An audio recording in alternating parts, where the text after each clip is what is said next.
Today, we're going to break down an argument from one particular source that tries to find the single, fundamental difference between right and left political thinking. Now, our job here isn't to pick a side, but to just lay out the logic of this one analysis piece by piece so you can see how it's built. It's a huge question, right? It feels like there are a million different arguments about everything from taxes to healthcare. But what if all of that complexity, all those debates, could be traced back to just one single disagreement at the very beginning? Well, according to the source material we're looking at today, that's exactly the case. The argument is that this entire intellectual structure is built, kind of like Legos, on one core concept. So let's start where it all begins, the foundation. And here it is. That foundational idea is self-ownership. This is presented as the philosophical starting point, the first domino that, once tipped, leads to everything else in this line of thinking.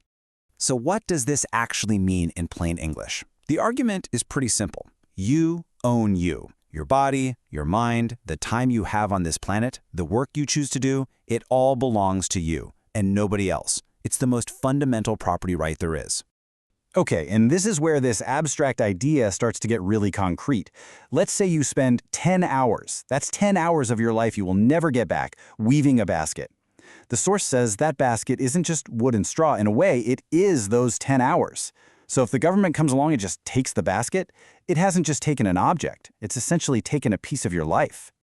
And that line of thinking leads us directly to the philosopher Robert Nozick. He took this idea of self-ownership and applied it to taxes. From this viewpoint, income tax isn't just money. It's the state claiming it has a right to own a piece of your labor, a slice of your time. It's a pretty powerful idea, and it flows directly from that first principle of owning yourself. Okay, but wait a second. If society is just millions of individuals, each doing their own thing, how does anything get done? How do we coordinate? Well, that brings us to the next big piece of the puzzle, something called the knowledge problem. The idea here is that useful knowledge isn't all in one place. It's scattered across millions of brains. Think about it. There's no way some committee in a faraway capital city could possibly know that your local bakery is about to run out of flour or exactly how much you're willing to pay for a good pair of shoes. That knowledge is local, it's specific, and it's everywhere. So how does society solve this giant coordination problem? The source says the answer is the price system. Prices work like a giant, super-fast signaling network. If the price of meat suddenly jumps up, that sends a signal all over the world. Hey, meat is getting scarce. And without a single government order being issued, two things happen almost like magic. You and I might buy a little less meat, and farmers get a signal to maybe produce a little more. The problem starts fixing itself. And the man who really drilled down on this was the Nobel-winning economist Friedrich Hayek. He argued that a single price, just one number, packs in an incredible amount of information about what millions of people want and what's possible to produce. It's an information superhighway. Right. So if prices are the key to solving the knowledge problem, then what happens if you have a system without prices? Well, that leads to the next logical step in the argument, the calculation problem. The argument goes like this. Without market prices that come from people freely buying and selling stuff, a central planner is basically flying blind. Even with the best intentions in the world, they just don't have the information they need, the signals from prices, to make smart decisions about how to use resources. I mean, check out this example from the source. It's a bit extreme, but it makes the point perfectly. Should we build a road out of asphalt, or should we build it out of gold? The answer is obvious, right? But why is it obvious? It's because we know the price of gold is astronomical compared to asphalt. Without those prices signaling scarcity and value, a planner would have no rational way to decide. They'd be economically blind. And the economist who this source credits with first nailing down this argument was Ludwig von Mises. He basically said that when you get rid of private property, you get rid of market prices. And when you do that, you make it impossible to have a rational economy. Now, let's pivot just a little bit. This argument we're exploring isn't just about spreadsheets and efficiency. It frames private property as something way more important, a shield that protects individual liberty. And this is a really critical point that turns a common idea on its head.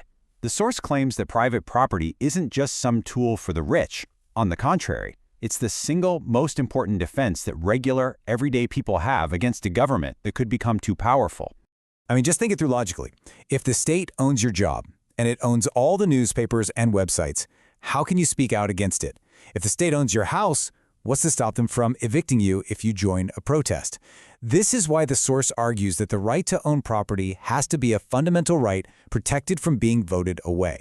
The economist Milton Friedman really hit this nail on the head. He said you just can't separate economic freedom from political freedom. They're two sides of the same coin. Having the freedom to own a business or a home or even just some savings is what gives you the independence you need to also be politically free.